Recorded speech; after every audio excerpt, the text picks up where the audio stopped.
Welcome to the show, everybody. Thanks a lot for tuning in today. And today on the Tony Gomez Show, I have the pleasure of interviewing Mr. Lynwood King, singer for the Hair and the Revival. What's going on today, Lynwood? Man, I'm being daddy. Yeah. Husband and daddy. I got home this morning at about 4:30 in the morning. Yeah. Got up at 8, and one of our kids had baseball practice. I had to start doing honey-do chores. Yeah. And just, being dad and being husband. Hey, I dig it, man. That's cool. My kids are already 25 and 21, but I've got a grandson and he's 3.5, and we're fixing him into some sort of sports. But right now it's swimming lessons. Right on. Yeah, so that keeps me busy with him for right now. But I can't wait till we get into like some baseball or some soccer with him. That's going to be something really good. I'm really looking forward to. So my oldest is 22. My youngest is 4. And I have a grandson. So yeah. I'm never gonna retire, brother. I'm gonna have to work the rest of my life. I definitely know where you're coming from, man. I know, definitely. God bless. Hey, but it sounds like your day job is rocking and rolling. Is that right? Yeah. Doing the grind. It's one of the few businesses I have that help make everything run in my life. You know what I mean? Yeah. Music, like I have a gig tonight, so I'm gonna, as soon as we're done, I got to go load in another club, and the grind. I play the heroin's my main thing. That's what I do is the heroin. Yeah. But the heroin's not touring. I'm here hustling. I'm a musician. I got to find gigs. I got to stay working. Yeah. So there's not a job that you go to in the morning. No, I own a business. Thankfully, when I started touring in 2003. When I joined the heroin, I had to figure out a way, because I just left the band. I had a record deal out of Nashville, and I left that band and came back home, and I needed to work because I wasn't any longer making money playing music. So a friend of mine was like, hey, I want to start a company. If you can invest in my company, I'll give you a 50-50 split of it. And the heroin was fixing to go in the studio. And so I agreed, and I put some money up front, and 20 years later, that company has, dude, it's been a blessing. I've been able to hire musicians, I've been able to support my family, and at the same time be on tour. Yeah. So it's kind of you have to figure it out, because the music business, I've had some amazing shows where I've made a couple $1,000 playing for myself. Yeah. And then I've had shows like last night where, we made expenses. And so you have to be creative. Yes. You have to, it's something that, I love to play, and I play anywhere. And I'm thankful that I do make money playing music. Yeah. I have 9 kids I have to support. And so thankfully I've been able to, by the grace of God, own a couple of businesses that have, financially helped me out in my music career. You're a smart man, and you're hardworking. Hell yeah. I appreciate that, brother. Well, last night I got to see the heroin for the first time, and I had seen your name many times around on flyers and playing either at the House of Rock or at the Black Monk. And you guys fucking kicked my ass, dude. It was fucking. Man. Well, and I love the great energy, the great performance, and the hard fucking rocking jams that you guys threw down. And right on. Song right there, hardworking man, dude. The way it's kind of seems like your theme song. Yeah, and I love it, man. I love the lyrics. I love the way it's put. Thank you, man. Tell me the other names of the band members in so, Johnny Lightning. He's my drummer. He's one of my best friends in the world. Very cool back from him too. Yeah, Johnny's a great guy. Wesley the Ghoulie Vargulish is our bass player. David Arias Jr. is our guitarist. Okay. We've had a few other members in the band. We have we've had several guitarists come in and out, but the main foundation is me, Wes, John, and David. That's the foundation right there. That's fucking tight. How long has that core been together? So me, John, and Wes are pretty much founding members, and David joined the band in 2014. And the funny story about David joining the band is, David had known us for a while, and we'd been touring a lot. and David had a band that he was in called The Uprising. And I'd always see David play, and I was like, I want that guy in the Heroin. And we always had two guitarists before we had David. And I think it was in everyone's ear, but we didn't want to have the three guitar players in a band. You know, it's kind of like we couldn't afford it with two, so with three would be even harder. Yeah. But we were fixing to leave on tour in the summer of 2014, and we had an entire summer booked of dates. Right before the day before we were leaving, we had a show in San Antonio, and our guitarist at the time got just wasted. Our lead guitar player got just wasted, trashed, and shit. He just ended up. We were leaving on the road. He was a little bit upset with leaving on the road because he had some family problems he was having. But we're leaving on the road, and our van ends up breaking down outside of Bernie. We had a '94 Dodge Discovery, and the van broke down, and that just set him off. He got upset. We got our van towed back. I had to rent a new van, and he ended up just quitting the band before we left on tour. So we left on tour with the organ player filling in leads, and in the process, we're looking for a guitar player. So we all agreed David would be the guy we'd call. So we called up David, and he agreed to it. He pretty much knew all of our songs, and we were doing pretty well as a band. And so we're able to fly him to Denver to jump on tour with us. Kick ass. And we had a really good tour, man. We're all up the Midwest, and I think our anchor date was at Sturgis. We're playing Buffalo Chip over in Sturgis. Wow. And David came on board, and he was like a rock star. We flew him to Denver. The whole tour was great. Radio interviews, and the band was just like, every show was awesome. And so it was like David came at the perfect time because the Heroin was like just freaking launching. Yeah. And so we hooked him. Bam! We boom, brought him in, and he committed to the band. And he's been in ever since. And it's funny because now, like, it's not the same as it was then because COVID hit. You know, touring's not like it used to be, and so it was. It's kind of like it's a drastic change from pre-COVID. Yeah. To now, it's been hard for everyone. It really has. Thank goodness finally at this moment we're on the other end of it and not through it like we were previously in 2020. And what a pain in the ass that was, man. Guys like me and you that are used to playing at bars, every weekend dude. And always grinding, setting things up. It just came to a freaking halt. And I could appreciate it for a quick little moment because then I had all the time I wanted to do shit at the house. Bro, it was nice. It was nice to be home and then get those stimulus checks and then all this extra cash coming in, and you're like, man, this is good. I like it. But then once the money's gone, you're like, okay, I gotta make money somehow because the bills are gonna come in. So big time. Yeah, but it was cool for a minute, and then after a while, you start to realize. I think for me, I started to realize that the Heroin was a touring machine. We're road dogs. That's all we did was tour. Right. And we always had friends that did streaming, and they never toured, and we were kind of like, look at them, they're streaming. They don't know. We got to tell them you got to be on tour. And so we would never pay attention to the streaming game. But then once COVID hit, bro, all our friends that were in the streaming game, their careers launched. It was like they were prepared for COVID, and all of us who were road dogs that didn't really care about the streaming game had to scramble to figure it out, So that was the kind of crazy thing for COVID for me, because I had to sit in my little studio and learn how to stream, learn how to freaking learn how to do with editing and production.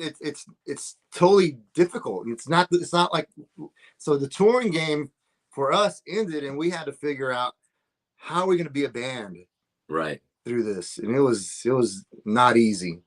So did you put out some streaming during that time? I started streaming. I started streaming on, I was really big into Facebook and Instagram. So I was streaming a lot there, and I got monetized on Instagram, and it was really cool because like they're paying me to post videos. Nice. And it was great for a year, and then in October they hacked all of our accounts. Someone hacked our accounts and totally took over all of our Instagram and all of our Facebook.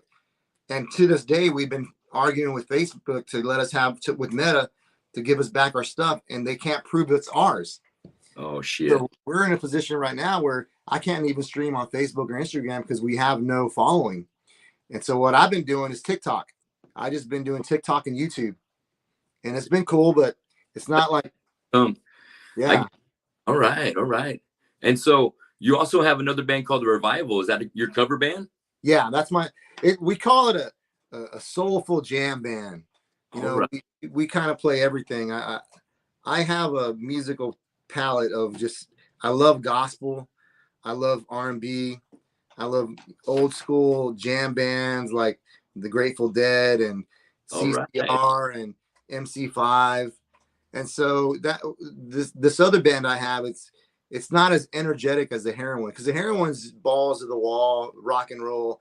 You cannot stop. Yeah. With the Revival, you know, we play 4-hour sets, and you know, we're just kind of jamming, and we basically just kind of write. We basically write whatever we want, you know, and we plug the thing in. But it's I love it. That's a mix of covers and originals, then, right? Yeah, it's a big mix of covers and originals. I actually just released a single with the Revival a few weeks ago called "It's You," and it's on all the streaming platforms. Let me plug this volume. Yeah, so it's on all the streaming platforms, and it's not doing great, but you know, it's a song that I wrote for my wife, and I had fun writing it, and it's different. It's way different than the Heroin. Totally not close to what the Heroin sounds like, but that's what I love about the Heroin is, you know, I couldn't play with any other band and do what the Heroin does. Yeah. It's got to be Johnny, Wes, and David. Right. And then the Revival is just a whole nother side of my creativity. I just love to play, and I can't sit still. If the Heroin's not playing, then I need to be playing somewhere else. Dude, I definitely know, what I mean, right? Yes. And, you know, one of my old bandmates from the 90s from my band back then was called Malignancy. And that drummer we had was Tito. And he's a drummer with you guys in the Revival, right? Yes. Bro. All right, man. When he said that day during that interview at that conference, bro, I was like floored because I remember Malignancy. I remember that. I remember, and I also remember, you know, when I was a kid, I'd hang out in Corpus, because my musical roots, even though I'm not from Corpus, my first exposure with any type of band and clubs and venue, you know, promote like a real band, wasn't in San Antonio. It was in Corpus. No, I would hang out with my cousin Chris Gomez, and I would just hear him play guitar, and I'd always watch him and I'd ask him to teach me, and my cousin Chris has just been one of the biggest and greatest influence on my life with music, and him and Tito. And now I know you were jamming with them. It just blows my mind, because I remember following him around and having so much respect for Tito and Chris and you, because now I know you're playing with them. It's just like, it was a big deal for me. Dude, I know that was 30 some odd years ago. Yeah. Yeah, Chris was a great guy, man. He's such a talent already. Both those guys at such an early age, and I hadn't had a chance to meet him. And it was my guitar player, Chris Aguita, from my band Fractured Minority, that left Fractured to play guitar with these guys. And he said, "Hey, well, we need a singer. Why don't you step in and give it a try?" And so after that, you know, me and Chris have been good friends ever since. Tito and the guys. Yeah, I need to go down there next time. Them two both go down there. Yeah. We should all just hang out and have a barbecue or something. I know Tito loves a barbecue. That would be fucking badass, dude. I always joke with my cousin Chris, because he bought this something Pit Boss barbecue pit, and he's a good cook. He just happened to make some I like to call it beef jerky. He made some brisket, and so it was a little dry, but we're all buddies. We all love each other. Yeah. Whenever I see him, I go, "Hey man, you can make some more of that beef jerky?" He gets all pissed off at me, but they love the barbecue, and we got to hang out next time I go to Corpus, man. Yeah, like, we all go together. It'd be cool. Some plans for that. That'd be great. Yeah. Hell yeah. Well, let me ask you, how did you get turned on to rock and roll, man? What, and what was your first concert? So my first concert was Chris and Tito Yeah, going to see their band play, and I think it was at Zeros or yeah, we played Zeros. We're opening up for Dead Horse. yeah, and I think there was a VFW show for their graduation. They had a show at the VFW, and Yeah, as it was their graduation party or something. yeah. And Holy, okay. did you play that day? Did you play that one? No, I'm thinking of we. I know we did a house party as a graduation party, and I'm thinking of the VFW. Man, Yeah, I was it remember. here? Or did they have something else going on before I came around? I just remember it was their high school graduation, and they had another band called Oppression, maybe. That was right. It was oppression. Yes, and, Right. Fuck. so like I grew up in the Catholic Church, Yeah. so for a young age, my mom was involved in singing in the church. And then when I turned 17, I had just a big experience with God. My life changed. I got saved. I gave my life to Jesus. And I started going to church. And the music in church is what really got my attention. Because Yeah. my pastor at the time was named Don Minner, and he was a touring musician. But he wasn't rich. He didn't make a lot of money, but he just toured. Yeah. And he played this Red Fender in church. And I will never forget, I was 17. I already had my experience with Chris and them, learning the love of music with them. But that experience with God changed my life. And then the music that I experienced in church from the age of 17 till I was 22, because when I was 17, I got saved and I quit listening to secular music. I only listened to gospel music. And Okay. I was 17, and then I joined the Marines, and I was traveling around the world, and I was visiting different churches around the world, and I was just exposed to a lot of really good musicians that love God. And that was one of the biggest influences for me wanting to play rock and roll, because there was always a tie with rhythm and blues and gospel and rock. And so that's what I became passionate about. And with the heroin, we had to find ourselves for a minute, because we were kind of lost. We didn't know what our sound was going to be when we first started out. All We right. knew we wanted to play music, but there was so much going on. Metal, there was a lot of hardcore, Yeah. and we came up in a time where, As I Lay Dying and Black Dahlia Murder and all these bands were coming up. And so our agent at the time was putting us on the road with those bands. So we're playing with those bands. And so I'm not a metal vocalist. I can't scream and I can't do that stuff. I wish I could. I just can't. I sing the way I sing, and I knew it wasn't metal. So being on tour and on the road with those bands, though, created a kind of intensity in us, because every time we played with them, we felt like we had to measure up to that kind of energy. Okay. How are we going to do that as a rock band? You know what I Yeah. mean? So that kind of helped us grow and understand, if you're going to compete at that level, and you're going to play rock music, you have to throw a show like that. Yeah. Like a hardcore show, or, but have that kind of energy in a rock and roll band. And For sure. that's kind of our morph. It was rough, because we did tours where we were playing with Haste the Day and All That Remains in Michigan, and Yeah. their fans were rolling their eyes at us. They Oh. were like yawning. I remember one time we're playing a packed house in Grand Rapids, Michigan, with Haste the Day, and it was All That Remains, and it was packed house. Everyone, it was just packed. Yeah. We were like second in the lineup, and I'll never forget, they did not like us. Fuck. And I remember this one kid in a pink polo shirt had his collar popped up. And Okay. he looked at me and he just yawned. It's kind of, Damn. that stirred me up. And that, I think that made us, at that time, that was a time in our young career where we realized we have to put on a show.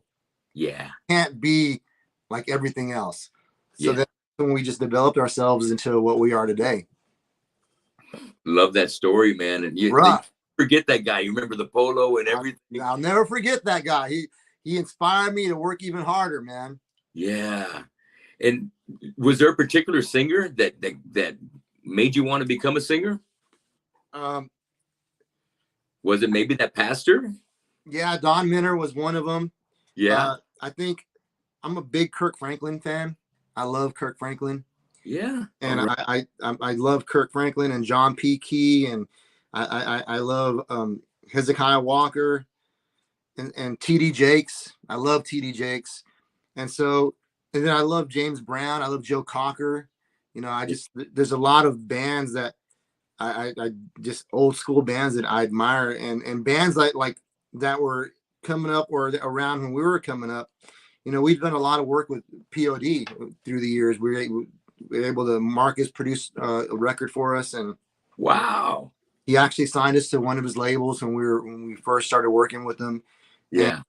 you know, we've done a lot of work with them, and POD was really they were a big help in our career. You know, we got discovered by Motley Crue in 2008. Oh, Motley Crue and Guitar Center and Gibson. They had this big contest, and we ended up falling into the contest because a guy named Mike from Corpus Christi, he was their old bass player. Remember Mike, their old bass player back in the day? Mike Leal? Yes, I think it was Yes. Mike Liao. Mike Yeah. Mike messaged me in 2007 or something, and he said, "Hey, you guys should enter this contest." And I was like, "We don't do contests. Like, we didn't do battle of the bands. That wasn't our thing." I But know I it. remember I went ahead and submitted for it on Reverb Nation. And then the band was the Heroin was already doing well. We're making a name for ourselves. We'd already been touring, but for some reason, Guitar Center liked us, and they Yeah. called me up, and they flew us to LA, and we did an audition for them, and then they put us in this final six. I call it a showcase, but it was like a final six competition to play for Motley Crue. Like so they flew us out there, and Motley Crue was really cool to us. Wow. Tommy Lee really dug the band, and Well, we were playing, and we're just watching them go off during our set, and they really helped our career a lot. So as that time went on, we began working with POD. You know, kind of Marcus. We'd done some tours with his other band, the Accident Experiment. So Marcus right. became my friend. We'd hang out. He at the time he'd been kicked out of POD, and so him and I became friends, and we were just always talking. And he was just a good friend to me, always encouraging me about music and just a big supporter. He'd always come to our shows when we were in San Diego, and Yeah. we signed a deal with Universal Records and EMG in 2012, and we happened to be our managers wanted us to go to NRG Studio in North Hollywood. NRG Studios with Jay Baumgartner. Jay Baumgartner produced some of the most amazing bands in the early 2000s. You know, up until now, he's still doing amazing work. But Awesome. he produced freaking Linkin Park. Papa Roach was his big band, and he Sure. uh, a Texas band. I Deadpool. Oh yeah. Okay. He produced them. And All so right. our managers took us to the studio to meet Jay. And thank God POD was there, because we rolled up to the studio and POD was just like talking us up to Jay Baumgartner. Well, then Jay Wow. started going to Cool. our shows. Whenever we play in LA, he'd come to our shows and he'd watch us. And then we did some South by Southwest things with one of his bands that he liked, put us at South by Southwest with him. Well, then Jay just liked us and offered our label to be our producer. So then we were flying back and forth to LA, and he was working with us to write some new music, and Yeah. we ended up doing two songs with Jay, and they turned out really good. But Ooh. um, we had our label just kind of our managers just mismanaged us. They just did a poor job managing us, and Damn. All right. things just didn't work out the way we expected. And I think that's what happened in 2014 when our guitarist quit the band and we're leaving, because that December we were on tour, we we're playing shows in Seattle, and we had all this press. We were like, everything great was happening for the band. We had publicists, we had all these great things happening, and it's December 2013, And our label, one of our executives calls us and he's like, "Hey man, we're gonna release this record that you guys finished writing. We did the songs from the Southland. Jay did a song, one song on that album. All right. And then so we put that together ourselves because the label had us go to LA and track with studio musicians, me and our guitar player, and the songs were terrible. Like they were Oh, okay. so here's 2013. We are in Seattle. Our label calls us that they want to release our new record, but we were so hurt and upset with them. We told them we didn't want to be on their label anymore, and they were in breach of contract with us because they just totally screwed us up for 6 months. They just messed us up, and so the executive threatened to recoup us all the money, and they were going to hold us to a big fine, a big amount of money, a big debt. But I was able to threaten him with some stuff that I can't really discuss, publicly. But I was able to threaten him, and he went ahead and released us and gave us all of our masters. That's why we own the Playing for Keeps record, because Universal EMG released Playing for Keeps, but now we own that record. Awesome. And so that led up to 2014, and then the tour. Everyone was like, we got kicked in the balls. We were just devastated. We didn't have a record label anymore. Yeah. And here we were thinking we're gonna be this huge band because we had a manager, we had agents, we had publicists, we had everything you think the industry had to offer. They took us from having 100 followers on Twitter to overnight we got 500,000 followers on Twitter. Wow. Overnight. Yeah. And Incredible. It was like they had all these things in place, but it just wasn't real. Okay. And this is where I started feeling like there's something going wrong, because when we were in LA recording a new record, it was just me and my guitarist, Derek, the guy that quit the band. They flew us two out there. We were there for 10 days, and it was the worst experience you can imagine as an artist being treated by a label that was Universal. It was Universal Records, and we were just treated so terribly. It was just, it was bad. And so it just left I think leaving on tour in November, all the band breakdown, everyone was discouraged. We were just heartbroken. Our families I felt like our families were disappointed in us. Our friends were disappointed in us. It was just a hard thing, but Dang, that's a bad time. Yeah, it was. And then we came out of it, and then COVID hit, and it's like, what the heck? Yeah, it was right. rough. Damn, man. So what was your first band? My first band, I was in a Christian rock band. I'm embarrassed to say it. I love the Lord, and it wasn't that I was embarrassed to be in a Christian rock band, but it was kind of like I was searching for who I was musically, because I had all these influences.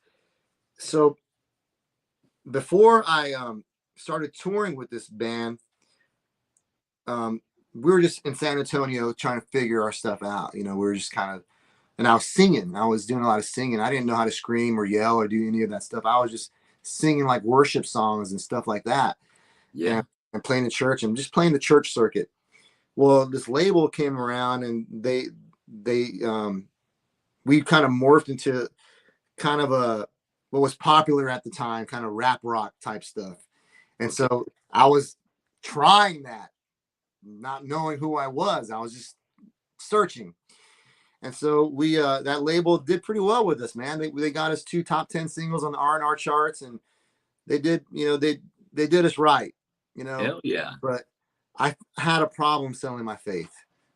I had a problem with going into a church and saying, buy my record because I'm a Christian.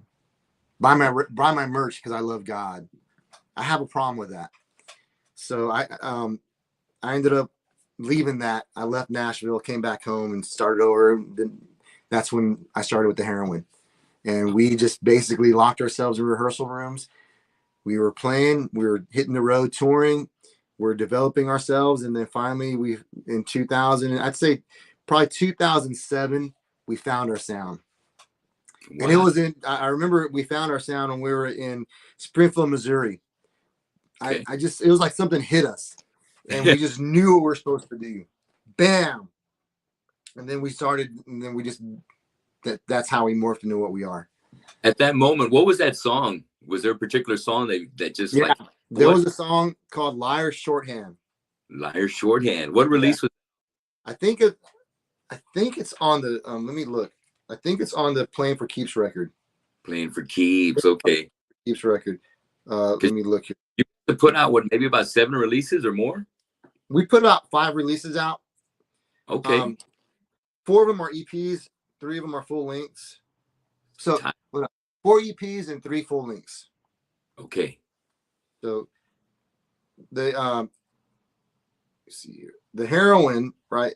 So Playing for Keeps. I'm sorry. Love is a Gun.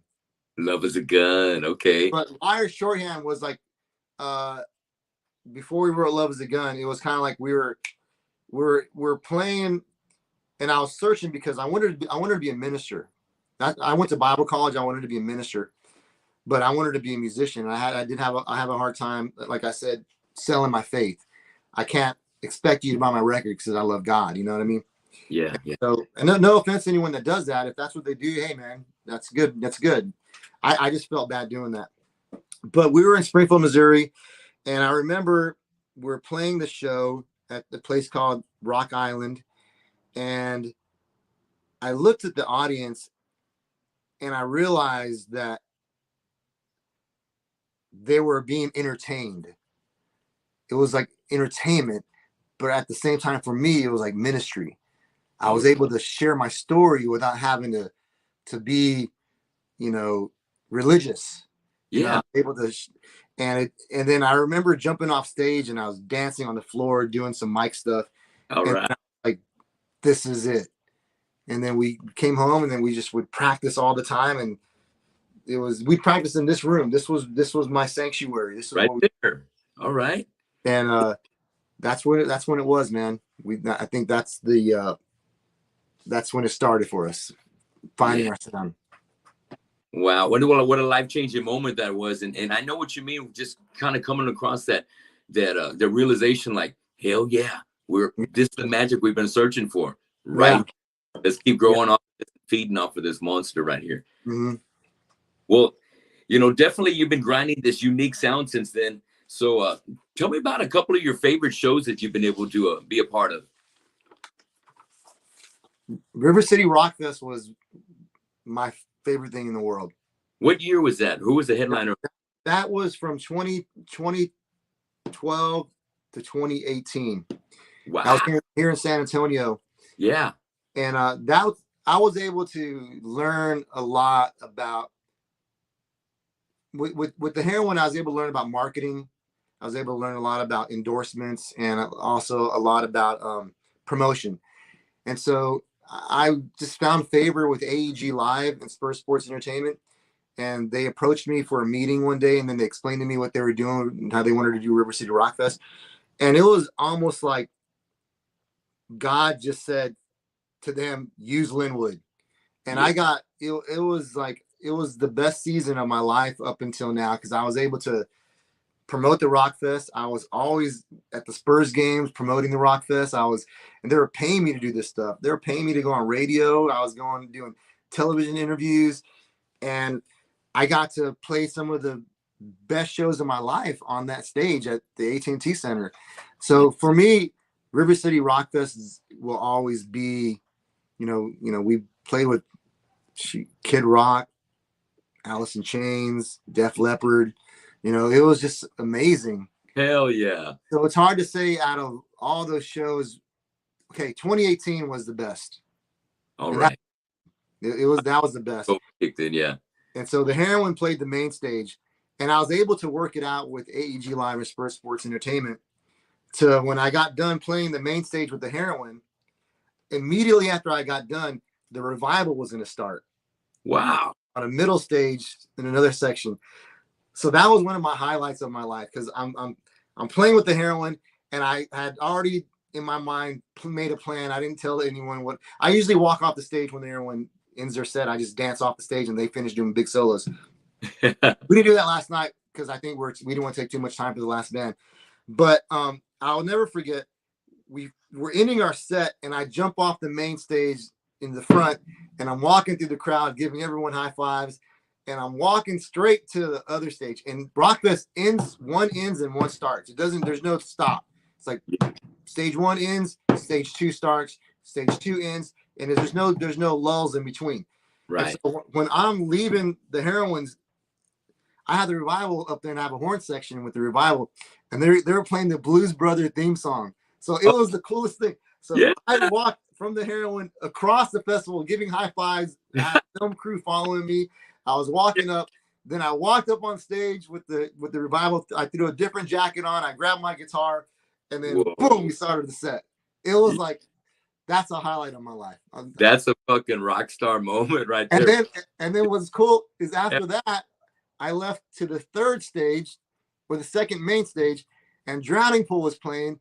And Stevie from Drowning Pool, him and I are just good. Like we're not the greatest of friends, but he knows me. He knows me. Yeah. And so he's like, he sees me side stage, because part of my job with Rockfest was I had to go around and network and talk to people. And well, Stevie sees me during Let the Bodies Hit the Floor, and he's like, he points at me, gets me to the microphone. So like, I played all three stages that day, and I was singing "Let the Bodies Hit the Floor." It was the coolest thing, man. That was probably one of the best days of my life. Unforgettable, dude. Yeah. So I got to play with the Heroine, the Revival, and I got to sing with Drowning Pool. Shit, and that was amazing. Trifecta. It was a trifecta. It was just, and hell yeah, definitely unforgettable right there. Yeah. So you do a lot of touring, and I remember when we were sitting on the panel last week. You kind of told me that quarterly you like to hit the road at least a couple of weeks. What's your favorite thing about being out on the road and touring? It definitely is not being away from my wife. And I've learned over the years, when you're on tour, you don't call home and brag about where you are. Yeah, right. Hey, babe, I'm in Hollywood right now, and I'm hanging out with so-and-so. You don't do that. You just let it ride. Yeah. But I think what I love the most is playing in a town where no one has seen you before. Yeah. And I love the feeling of going in there and leaving our mark as a in Texas, as a local band, San Antonio, Texas. I love the feeling of going, and I'll be real with you. I'm Hispanic. And I always feel, and I sometimes, I still feel it. No one expects a Hispanic band to kind of do something cool when it comes to rock and roll. It's just like, there's, where you're coming from. You know what I mean? You're right. So we did a show in Kansas City, and this gentleman I'm gonna mention, he's a great friend of mine, and he's very into Hispanic culture. We all got tattoos that said Hermanos on our hand. All of us, we all got the same. But we got there, and he was like, "Y'all Mexicans, right on." and that's not the first time we ever got that. We did a show in Tulsa, and people were like, "Y'all Mexicans," and it was kind of like pride, because people don't expect that, and it's a weird thing, because there's a lot of talented Hispanics that play rock and roll. Hell yeah. They've been doing it forever. Yeah. But a lot of times people don't, I feel like it's not respected. There's not the respect in that scene. And so I felt like as a Hispanic, as a proud Mexican, my parents are Mexican. My dad is very proud Mexican. We would go there, and people wouldn't talk to us. And when you're done playing, they're talking to you. Big time. They're buying your merch. Yeah. So, I mean, we did the stuff. We used to play at Six Flags a lot in Dallas. Cool. People would like look at us weird and like not talk to us. Yeah. And we always felt like, man, people are good. And then we play our show, and then the merch table would be full of people, and they just be like. So I think that's one of the funnest things I love. The second thing is I love the travel. I love waking up in another town. I think it's just my formative years in life. I was in the Marine Corps, and so all right, you meet different people. You just go to different, you get stationed somewhere new, and it's just different. And so Yeah. it's kind of like, it gives me that feeling of I'm with I'm with my unit, which is the heroin, and we have a mission to go play rock and roll, and we're in this freaking tight van, almost like you're in a tank or a helicopter, or there's some, and you're going, and then it's just the feeling of rolling up to, Tucson, Arizona, or Phoenix, or Las Vegas, and Yeah. there's nothing like it. And I think everyone, I think any band that plays in another city, whether you're from Corpus, you're playing in San Antonio, or you're from San Antonio playing in Austin, or Austin playing I think just to feel like I'm playing in a different town. You know what I mean? It's a Yeah. special feeling, and I think Or, yeah. that's what I love. I know exactly where you're coming from, because when you're the new kid on the block and going to a new town where you never played, and you go in there, and no one's talking to you. They're like, who are these guys, man? We'll see what Corpus, if I go out of town, it's like, we'll see what Corpus is made of. And then you go there and you kill the crowd. Yeah. And people come up and give you, high fives, want to shake your hand, take pictures, and buy the merch. Yeah. Sense of accomplishment, and that gratitude. You turn back to the band and say, hey, dude, we did it. Yeah. Yeah. Yeah. Under our belt. It is, man. That's I know that love, man. In my what I do a couple of cover bands, one called Fistful of Metal, another one called Headbang Pit, and I got a tribute band called Vulgar Display of Power, and also got an original band called Existing Anger. Like, we're the same person, bro. Yeah, I know, man. So that's why I was like, wow, dude. But you've taken it to where it needs to be for you, man. You know what I mean? And when you were at the panel the other day, you kind of you put things in perspective that every artist needs to do. You need to decide, where do you want this thing to go? Do you want to go to the road, or are you going to be a local band? Or are you just going to record? Decide what you want to do, and get yourself to those guys that are like-minded, so that way you can be successful at what your goal is. Yeah. And me being a family guy, and me having a day job, really kind of established my roots in town. So I became very comfortable being that weekend warrior, and it's something that I've just been adaptable to, and really just eating it up and enjoying playing with a bunch of different group of guys. Right on. Enjoying that feeling you get with every group that you get, because it's different. It's different. It's and like winning the crowds over with these other guys just it feels fucking amazing, dude. And being able to express yourself in different ways in your different projects is so rewarding. It is, man. I tell me and John, we're a family, so like we fight. We go at each other. One time, me and John were in Kansas City playing a show, and him and I literally got in a fight, dude. I body slammed him on the floor. He got up, and we were fighting. Yeah. And the next morning, we're loving each other again. We're just like, oh, I'm sorry, bro. So it's a family, and we do have some. But John and I both know that if we could, we'd play every day with the heroin. It would be like, but as you get older, I had a meeting with the band the other day. It's like, I was lucky to spend my 20s and 30s touring. Yeah. I was touring and playing rock and roll, raising a family. And now I'm going to be 50, right? And when I see young guys not touring, it turns me and I get upset. But I have to understand, and I had to tell the band this, they're not me. I can't expect them to do in their 20s and 30s what I did, because we have different circumstances. Yeah. Different things going on in life. Right. So, but we all understand that if we could, we'd do it every single day with the heroin. But you know what? We can't. And then we have to. I'm a creative person. I have to write. I have to play. And so if the heroin can't, which everyone in the band knows that this is our number one thing. Yeah. We all know it. But when we can't do it, we all have something we do when we can't do the heroin. And for me, it's the revival. Very cool. Very cool. It's kind of you got a backup plan and a backup plan for that backup plan. Yeah. Yeah. Yes, man. I dig it. Definitely awesome. So in regards to the tour, and before we step off of that, would you agree that the thing that sucks about touring is being away from your family and your wife and the kids? Mm-hmm. Is that the top sucky thing about being away and being on the road? Yeah, it is. Yeah.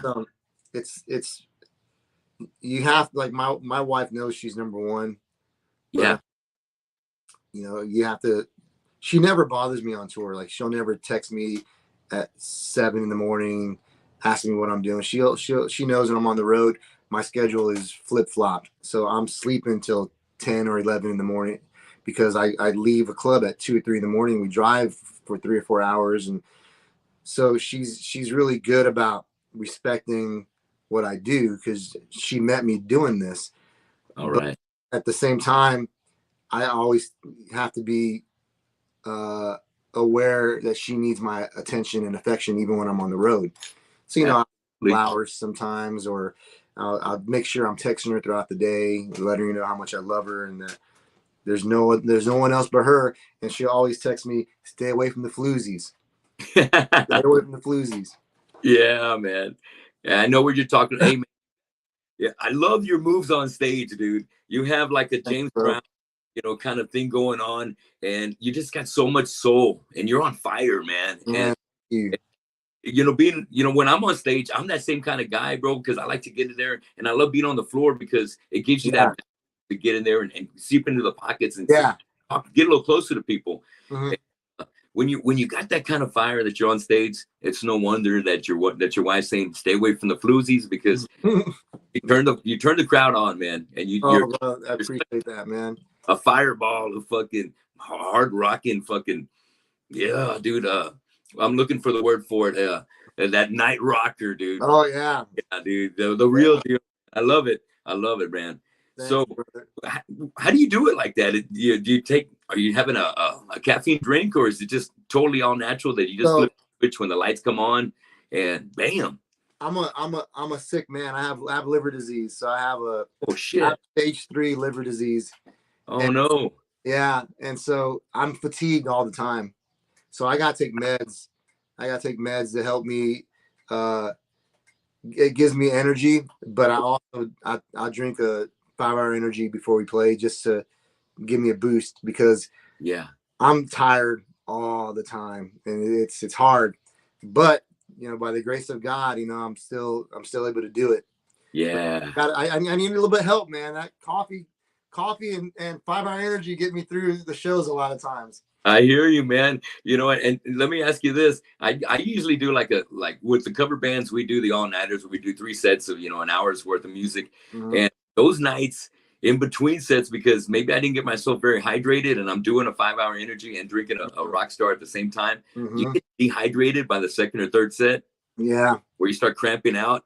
I get like I want to fall down, like I want to fall out.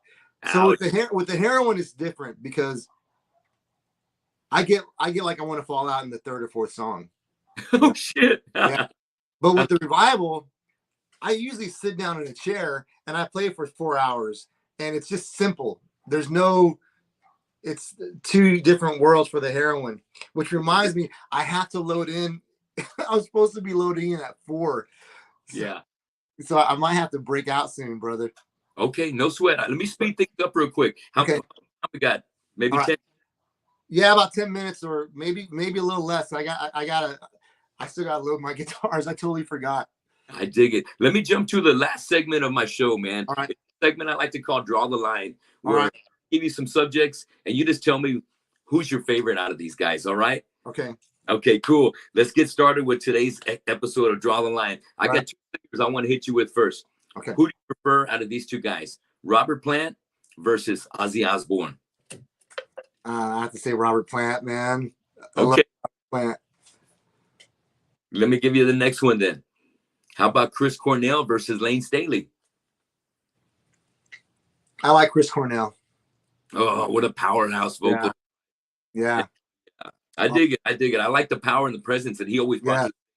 And Lane's a master of what. Yeah. Chris Cornell, I think he's been so influential though, man. I think it's absolutely. Let's hit this next one. How about these rockers? These 2 bands, Fu Manchu versus Red Fang. Red Fang. Red Fang. Oh, dude, they hit hard, dude. We played a couple of shows with those guys, and they're Yeah. just they took us under their wing, and they're good people, man. And they write good music. Yeah, there we go. I love it. Yeah. How about these two guys? Clutch versus Monster Magnet. Clutch every time. We've done some touring with Clutch. Oh shit. Neil is awesome. He's a good dude. Like, he replies to my text messages. He's just a good guy, and he invited us to do some shows with him. And it'll always be Clutch, because I mean, I want to sound like Clutch. I tell the band we need to write some clutchy songs. Uh-huh. Yeah. I don't blame you, dude. They're bad. They're such a fucking rock machine, man. They're awesome. I love those guys. How about these two bands? Wolf Mother versus the Queens of the Stone Age. I don't really know. I haven't really listened to either one of those bands very much. I do know Wolf Mother. I followed the singer on Instagram. I didn't really get to hear too much about him, but I know David loves Wolf Mother. So I side with Wolf Mother because David would always talk about them. Killer. I dig them. I dig Wolf Mother. They're rockers. And then I got one more for you. I think I know we're going to go with this one because I feel like your blues roots are going to favor this guy. But both these guys are just fucking powerhouse singer guitar players. I want to see where you stand when it comes to Dave Grohl versus George Thorogood. I like Dave Grohl a lot, but I love Thorogood because he's writing some amazing songs, and I just love his style. Yeah. Like, if I had to pick which one I'd want to be as far as music and talent wise and song, it'd be Thorogood, George Thorogood. Man, that's what I was feeling, man, because you know, the Heroin's got a fucking strong blues rock and roll fucking beast going on, and that's kind of like Thorogood, man. The way he's on stage playing the guitar is the way he's soulful, like the same way you guys are soulful. It's a rock and roll gospel going on up there. That's what we love, man. We're praising the rock gods. You know, God is at the same time, you know what I mean? Because all is good. And man, so fucking awesome, man. I love seeing you guys play. I've been sporting your shirt, man. Right on, man. Love it, man. Fuck yeah, dude. And I want to keep supporting the Heroin and your projects. I'm looking forward to hopefully catch a revival. Maybe next time I'm in San Antonio. And so tell me what's coming up next for you. What can we let? I've been playing there's a nice little spot here called Mr. Krabby's I've been jamming at, and it's a fun spot. Yeah. It's pretty good, and I get to just sit down and play with Tito and my brother Dimitri. And but the Heroin's got like really 5 good shows we're gonna build around the next 6 months. The one of the biggest ones is coming up on April 8th we'll be playing with Upon a Burning Body, which are good friends of ours here in San Antonio. Yeah. Gonna be at a festival at Alamo Brewery called the Chancla Festival. Chancla Academy. He's a TikTok star, so he's got a lot of TikTok following. But that's our next big show is here in San Antonio. We're playing that festival, and it's a free event. So anyone in Corpus want to come jam with us, come on out. It's gonna be free. That sounds great. And you know what? Do you have your own podcast? I just do streaming. I do TikTok streaming and YouTube streaming. Oh. I have my little show. I call it the Lynwood King Show, but it's not really nothing set. It's just I just get on whenever I want, and I push play, and I have my theme song, and I get on there and just talk and play some music, but I do that on TikTok. Very fucking cool. YouTube. Yeah, dude, I caught some of your show. I looked up the Lynwood King Show right on, man. Yeah, I was like, hey, man, this is cool. I loved all the audience at the beginning, the theme song. Yeah. You do a good job at it, man. Fucking great. Thanks. Well, Lynn, I know you got a lot to get going today. Let me let you get back to the rocking. Man, so it's such a pleasure having you last week. And thanks. It was already last week. Yeah, last week. Making some time for me today. Thank you for inviting me, brother. When you're back in Corpus, brother. I will, man. Thank you. I'm going to text you here in a minute, man. God bless you. Thanks for letting me be on here, man. You be safe. And anytime you need something, let me know, brother. That sounds great. Guys, thanks for tuning in today to the Tony Gomez Show. Make sure you do everything you can to keep up with Lynwood King and the Heroin and the Revival. Check them out. If you guys are in San Antonio and you hear about the Revival, yes, sir. Tell them you saw him on the Tony Gomez show. Lynn, keep grinding. I will, brother. God bless you, man. God bless you too. We'll see you guys. I'm gonna head out. I'll see you later, Tony. God bless you, brother. Yeah. Steven, brother. See you guys later.